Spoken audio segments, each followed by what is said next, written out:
The week after her usual girls' night out, she came home, expecting the familiar comfort of our apartment. Instead, the door swung open, and her expression froze. That smug little smirk she wore was gone, replaced with shock. She tested me with those words, the ones that cut deeper than any slap. I need to find out if big size really matters. You'll never know. Don't worry. I didn't flinch. No anger, no tears. Just silence. And one word that carried more weight than any scream, okay. 7 years. 7 years of devotion, trust, and shared life. I had given her my loyalty, a stable home, a love she never had to question. She had given me laughter, warmth, and the illusion of safety. I had believed in her. Trusted her. Let her go to those girls' nights without hesitation. But her words that evening weren't careless. They were deliberate. They were meant to sting, to let me know she was testing boundaries, daring me to react. At first, the pain was white-hot, a searing fire in my chest. But pain changes with time.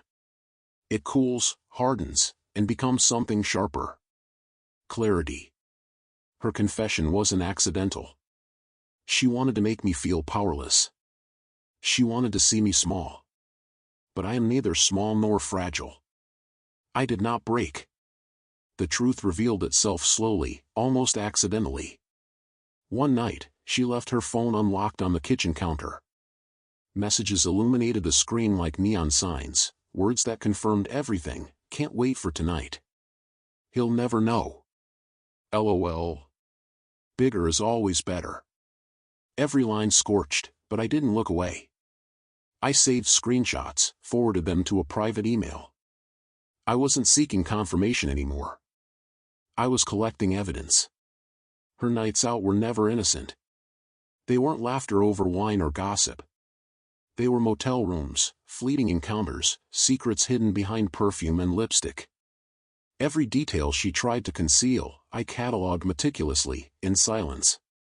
Where some might scream in anger, I whispered revenge to myself. And whispers, when timed perfectly, echo louder than any shout. Step 1 was control of finances. Joint accounts quietly redirected. Passwords changed. My paycheck rerouted to an account she didn't know existed. Step 2, evidence, screenshots, hotel receipts, phone records, every piece of proof needed to leave her with nothing but regret. Step 3, timing.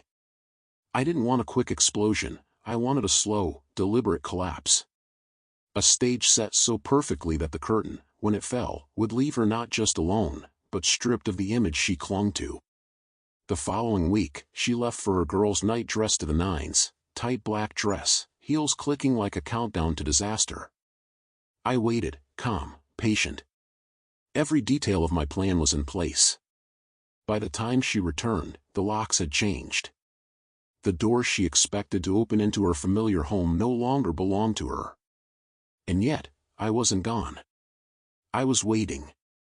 When she knocked, I opened the door. Behind me stood not a stranger, but the one person she revered above all, her father. Earlier that evening, I had called him, sent every screenshot, every proof of her betrayal. Her face went pale as the truth hit. Fear, shame, and fury swirled in her eyes. "Care to explain?" he asked, calm but deadly, his voice a blade. Her lips moved, but no words came. Mascara ran, her carefully constructed world collapsing around her. I met her gaze steadily, unflinching. No yelling, no pleading, just silence that screamed louder than any confrontation. Her father dropped the envelope of evidence on the table. The sound echoed, final, irrevocable. Her safe little world was gone in that single moment, and she could do nothing to stop it. In the days that followed, the aftermath unfolded with precision. Divorce papers filed, evidence attached, friends and family learning of her betrayal. The man she thought she could have vanished, leaving only consequences in his wake. Her father severed ties, disgusted.